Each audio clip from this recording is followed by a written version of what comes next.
Hello and welcome to the Indy Author podcast. Today, my guest is John DeDakis. Hey, John, how are you doing? Hi, Matty. How are you? It's good to be with you again. It is lovely to have you back and to give our listeners and viewers a little bit of background on you. Grief and Loss are subtexts in all 6 award-winning mystery suspense thriller novels written by John DeDakis. John is a former White House correspondent and former editor on CNN's The Situation Room with Wolf Blitzer. And John is currently a writing coach, manuscript editor, podcaster, and rank amateur jazz drummer. And John was last on the podcast back in episode 219 talking about the productive power of organization and procrastination. I always love it when the title has like something unusual to attract people's attention, the productive power of procrastination. Yeah. But today we are back talking about something very different, and this is writing to heal. And so, John, I thought it would make sense to start out. What were the circumstances that you encountered that led you to start thinking carefully about this idea of writing to heal? Actually, I don't know if I actually started consciously writing to heal. It is a byproduct of the process. When I first started writing fiction, I just wanted to write a book. And as I discovered, and as you and just about every other writer knows, you write what you know. You dig into your personal life. And in my case, the first novel that I wrote, which took 10 years to get published, it draws from a car train collision I witnessed as a 9-year-old kid, in which 3 people were killed, including a boy about my age. And I also drew from my sister's suicide of carbon monoxide poisoning in 1980, and I was on the scene for that. And so both of those events kind of came together in book 1 of my series. And the first chapter basically is ripped from reality. And I discovered right from the very beginning that it was a catharsis. It was writing what I knew and just plucking that from from the ether and trying to make a story out of it.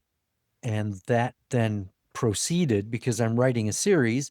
So that experience, that grief experience, is part of my character, and it's like real life. Grief sticks with you, loss sticks with you, and it helps define you, I think. So that by the time when my 4th novel came out, I was writing about the fatal overdose that killed my youngest son, Stephen, who was 22 years old in 2011. And so that, of course, intensified, the process. And I went through grief counseling for that. And so looking back now on 20 years and 6 novels, I can see the trend of writing as a way to heal because that's what was actually happening without me even consciously saying, well, I need to heal, therefore I will. There are a couple of sort of craft questions I had before we get into maybe more of a mindset question. I don't think maybe these can be separated in that way, but you were talking in terms of writing what you know, writing what you experience. And did you ever feel like you had to think about both what was too personal for your reader as well as what might have been too personal for you at certain points along the healing journey? Ooh, too personal. That's an interesting concept because I think personal depends on the individual. There are some people who are triggered by the word suicide and let alone actually delving into to the details. So that's too personal, even the word. I would want to take the TOO, out of the equation. I think, though, that it's important to be personal because that then makes the story authentic. You're drawing from personal experience, which means then that the emotions will be more authentic. And so I think good writing has to do with good characters and relationships. So by definition, those things are personal. So I don't have a problem with personal. And some people may feel things are too personal, and that's their personal choice. Did you ever have a challenge in interpreting the experiences that you had into a character and looking at what you had written and saying, oh, I'm describing something that happened to me, but this does not make sense for something that would happen to the character? Good question. I don't know if I've actually explored that. I don't think that they're separate. I think that I mean, you are the character in many ways, even if the character is very different. I write as a 20-something young woman. I'm neither. And yet, a lot of me is her. And so I don't think I can make that separation. I can imagine there are a couple of ways that people could use writing in the wake of a traumatic situation. And one is, I'm going to write because it's going to take my mind off my problems, kind of anesthetizing against the pain.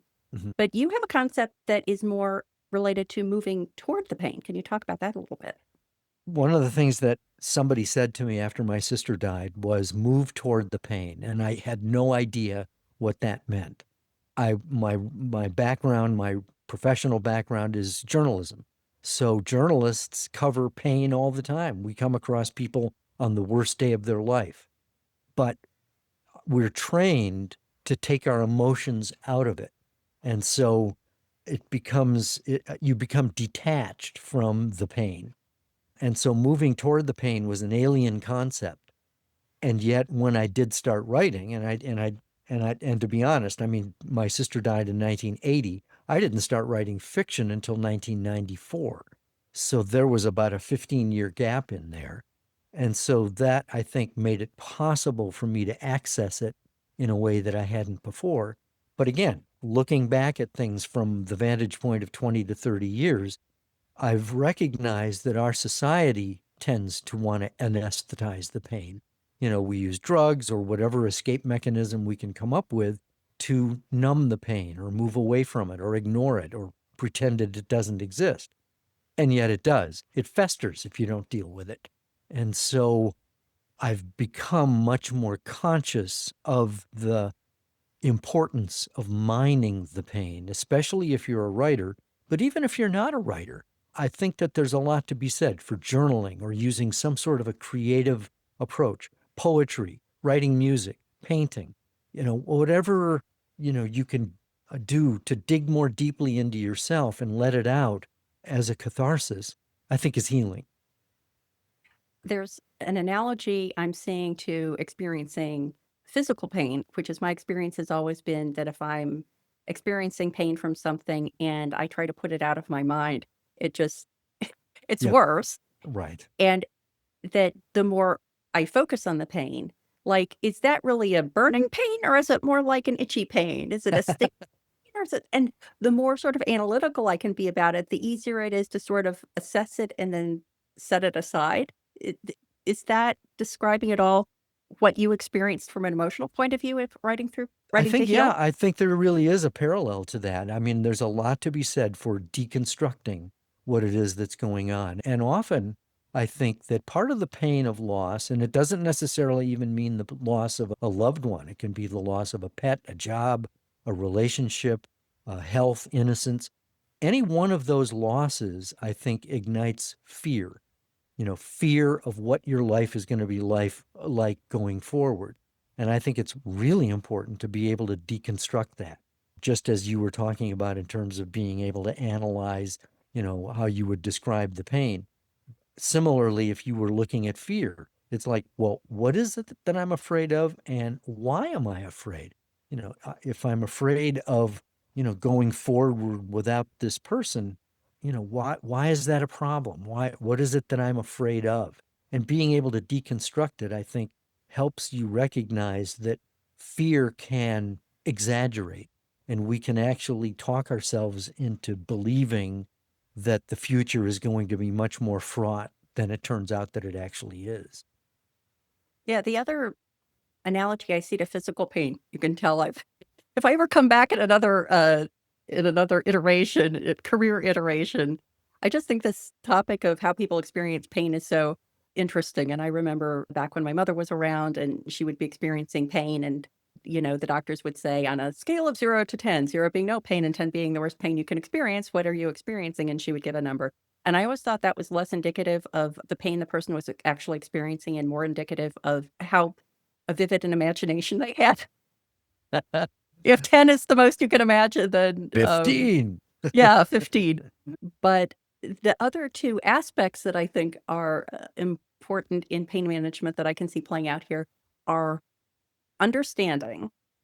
Like, I can get a cramp in my foot and it feels awful, but it's a cramp in my foot. Like, it's not serious, it's not life-threatening, it's gonna go away, you just grit your teeth and get through it. Or I could have, like, a little twinge in my knee that I injured long ago, and my response is much higher on the emotional scale because I know this could be, like, the start of something bad even if it doesn't happen now. And then the other aspect, I think, is control. You hear about these examples where people who are able to self-administer morphine take much less medication because they're controlling the medication than if they're having to ask somebody else to provide the medication. Do you think in terms of understanding and control, is there a emotional equivalents for that lend themselves or unlend themselves to writing to heal? Hmm. Okay, I think what you're asking, is there a connection between control, writing, and easing the pain? Is that Yeah, a fair summary? yeah, like, how does the understanding aspect of it play in to using writing to heal?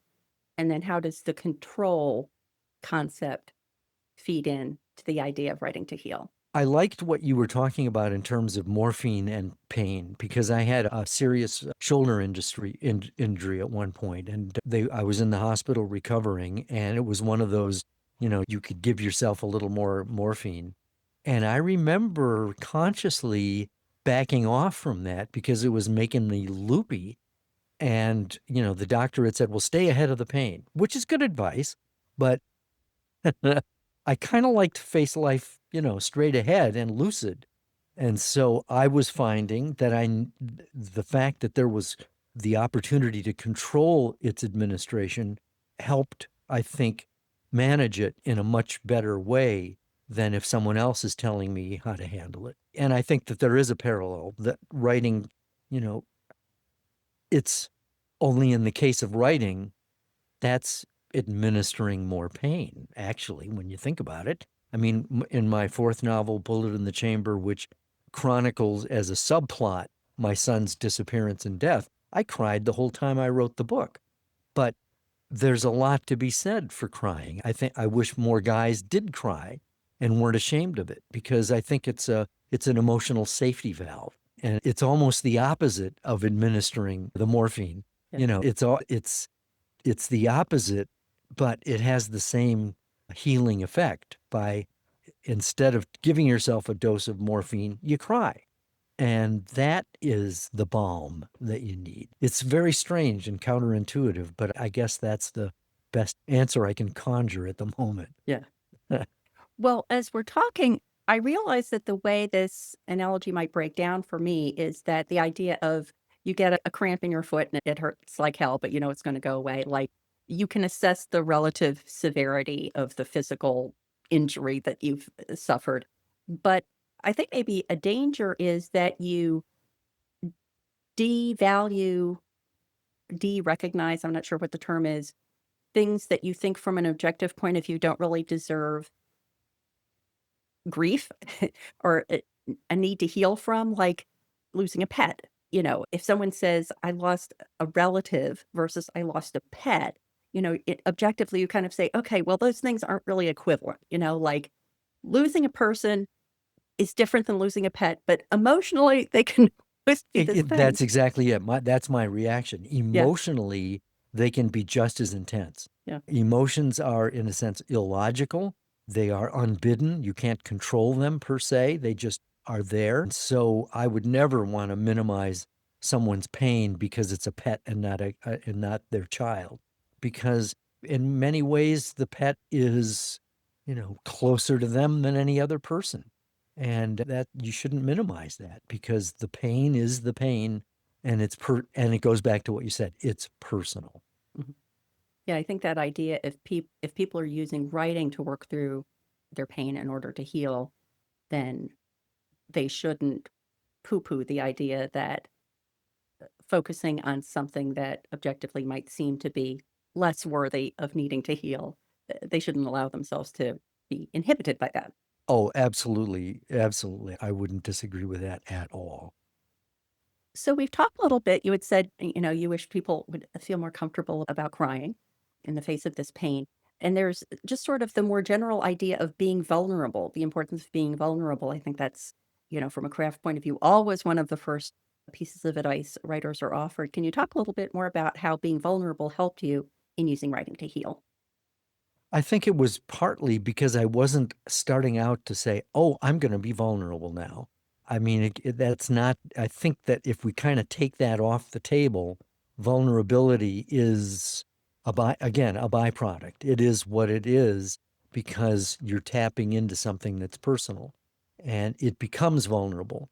But I think there has to be the willingness to move toward the pain, to examine it, mine it, try to make sense of it. I mean, one of the new stages of grief is finding meaning.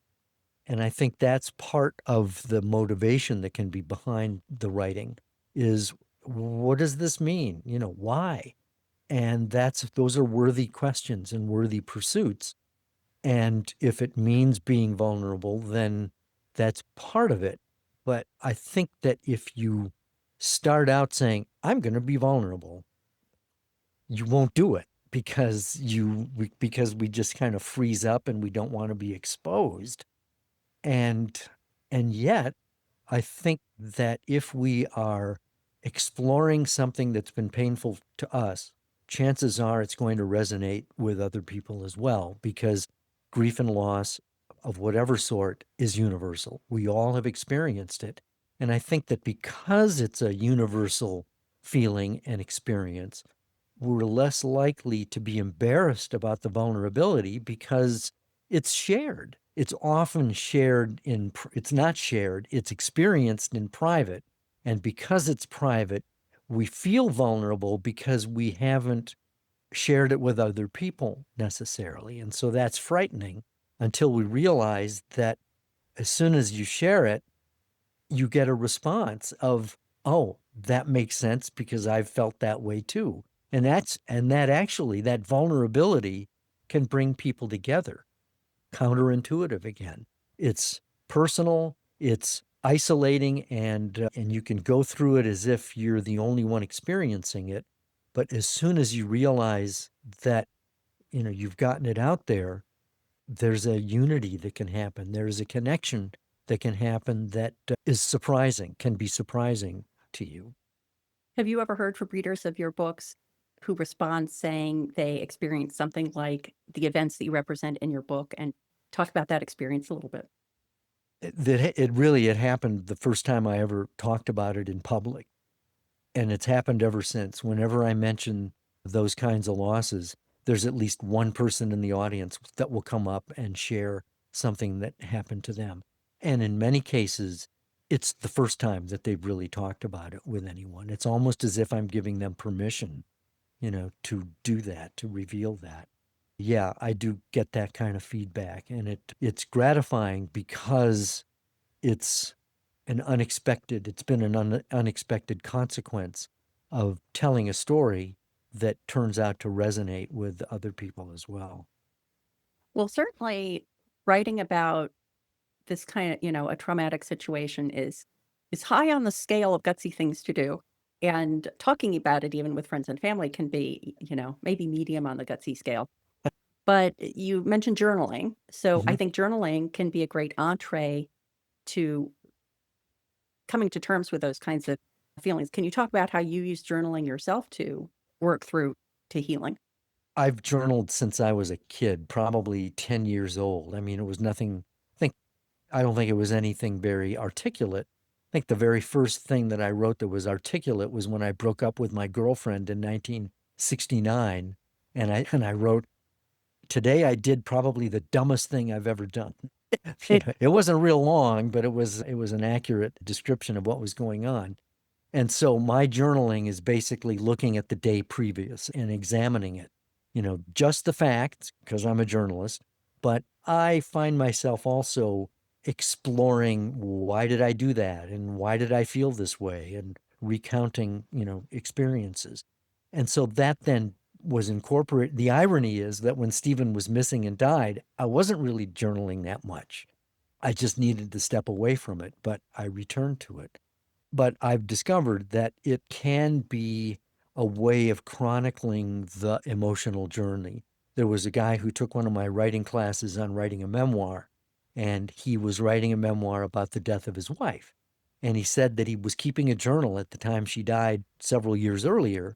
And he said that when he was writing the manuscript and he went back and looked at his journal, he said, I forgot how angry I had been. And I think that there's a wisdom there of, if you're chronicling something in the moment, you're pouring your emotions in there. And that's, as I said, cathartic. And so that siphons those emotions off. It's a safety valve, and you move on. And, we forget some of the emotional pain because we have journaled about it. And journaling doesn't mean you're going to write about it for the general public, but it's one possible way to deal with grief and loss. And at the end of my grief counseling experience, which lasted about 2.5 years, my counselor basically said, you don't need me anymore. You asked yourself all the right questions in your journal. So that was encouraging. I needed to hear that. And so I still journal. Do you ever go back beyond the previous day? Like, do you ever read through journals from previous years or previous decades? Sometimes. I've written a memoir, which meant that I did have to go back, and you find things you've forgotten. I don't wallow in the past. I generally don't go back. Sometimes I'll spot check and just kind of go back and, oh, what was going on here? And, oh, yeah, I remember that. I don't know. Maybe the Smithsonian will be interested someday. Yeah. But it was helpful when I was writing my memoir. Yeah. So when you were looking through your journals and you knew you wanted to represent it as a memoir, how did you make that transition between something that I think most people consider to be that they are the only audience to something in a memoir that you know is going to have a wider audience and that needs to serve a wider audience? You sanitize it. Look, I mean, my wife and I have been married 47 years, so she shows up in the memoir, but it's not about her. And so, she was my first hurdle because, she was going, hey, this isn't about me. And so before I even got the courage to share it with a publisher or a potential publisher, I had to get Cindy's permission. And in order to get that, she had me have her absolute best friend read it first to see if, that she was the canary in the mine, to see if this was, passable. And Chris gave me some, great feedback. I rewrote it, sent it to, she wanted to see it a second time. And so it went through a couple of drafts before I even showed it to Cindy. And then she was recovering from knee surgery. And so she asked me to read her chapters and she would respond and give me notes. And at the point in the story where she showed up when we met, she said, okay, I'm going to read the rest on my own without you hovering. And, she read it and I had to kind of nudge her, oh, how's that coming? And, but she signed off on it. And there's so much, if you're as old as I am, there's a lot that hits the cutting room floor that just isn't going to be there. And so you're looking for the pivotal moments, the salient experiences that, brought me to where I am. And yeah, I'm leaving a lot out, but I'm still revealing some things that even though Cindy and the kids knew, a lot of other people don't know and will be surprised at, and probably disappointed just because it was disappointing to me when I experienced and did those things. But they are important for the story because part of the story is my transformation from being a certain kind of person to another kind of person. It's sort of a search and discovery of integrity. I'm very curious about the friend reading the manuscript before your wife read it. Can you share, even feel free to genericize the kinds of things, the kinds of input she gave you that resulted in you updating the draft? Yeah, but I'm not going to tell you specifics, but I can tell you the principle Yeah. that's involved. And that is, Chris was trying to protect Cindy. And I mean, I'll go this far. I mean, Cindy and I had marital problems 20 years ago. And unlike a lot of marriages, ours survived. And I think that because it survived, it enabled us to deal with the death of our son. And so I think that that's instructive. And I think people need to see that. And so I was able to tell that story without airing the dirty laundry, the who's right, who's wrong, who'd said what, when. That's not in there because it's not relevant. Anybody can relate who's ever had a relationship that, isn't perfect, which is like everybody. And so, I don't need to go into those details. And so Chris was helpful in helping me to discern, what's key, what's important for the story and what you can get rid of. That's interesting because I can imagine, would be fighting against your journalistic tendencies, which would be like, these are the facts, I'm just telling them the way they are. Yeah. And the whole idea of it being beneficial to sanitize things that are involving other people, whereas the vulnerability is what's important when you're writing about yourself. Right. And I mean, it's a matter of what's the story. And, there's a joke about journalism that, Moses comes down from Mount Sinai with the 10 Commandments, right? And the lead would be Moses comes down from Mount Sinai with God's 10 Commandments. The most important of them is, well, I mean, they're all 10. What are you going to do? And so that's the problem with journalism. You have to pick and choose what's the most important. And that is also true of a memoir. You can't just tell everything. You have to be discerning about what's important and what's not. And so there is an overlap, I think, between journalism, just the facts, and being selective. Selective, I think, is a better word than sanitizing. Yeah. You have to select the most salient and important points and anecdotes. And to what extent at that point where you are sharing it with other people, assuming that early on part of the goal was writing to heal, and now you've gotten to the point where you've written it out and you're sharing it with people, is the goal different, or is this all part of the writing to heal process? I think it's still part of the writing to heal process without it consciously being that. It's, I think, writing to connect. I think that's a better way of saying it. There are, when you write a book, you're writing it so that someone else will read it. It's a connection between what you have to say and what the reader needs to hear. And that's no different whether you're writing a novel or writing a memoir.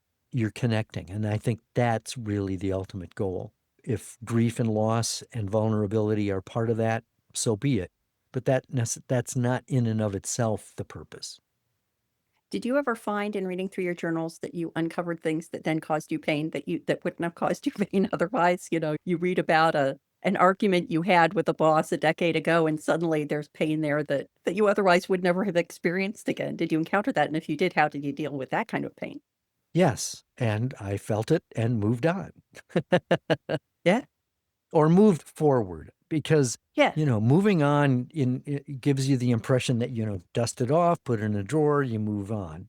And moving forward, I think, is maybe a better, more useful term because, whatever happens to us influences us. It helps to define us depending on how we deal with it. And so, going back and coming across something that was, you just as soon forget, yeah, it's kind of a bummer to be reminded of it. But yeah, it shaped to a certain extent who I am in one way or another. And how did your experience with grief counseling both help you write to heal and also just generally support your craft? It reinforced, I think, a lot of what I was already doing. Probably the breakthrough, and I attribute it a lot to grief counseling, is I mentioned facing fear. There was an experience early in the relationship with my grief counselor because it's a safe place. You're not emotionally invested in this person and they're not emotionally invested in you in the same way it might be with a friend or a loved one.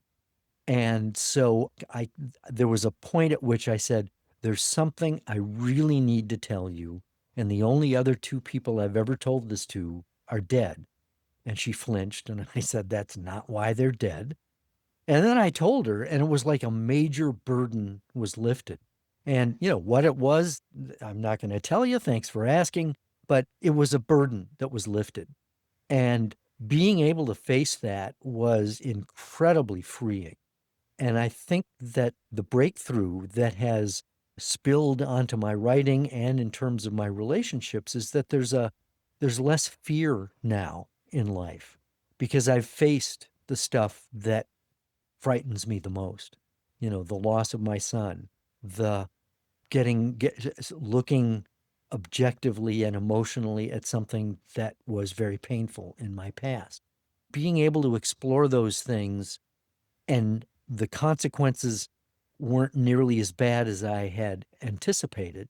And so that gives you courage. I think that the byproduct of facing pain and facing your fears is courage. It's fear in action. It's not the absence of fear, it's going forward anyway.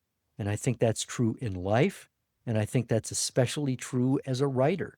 When you face those frightening things, the blank page or the subject matter that is painful, the act of writing becomes a catharsis. I keep using that word. It's freeing.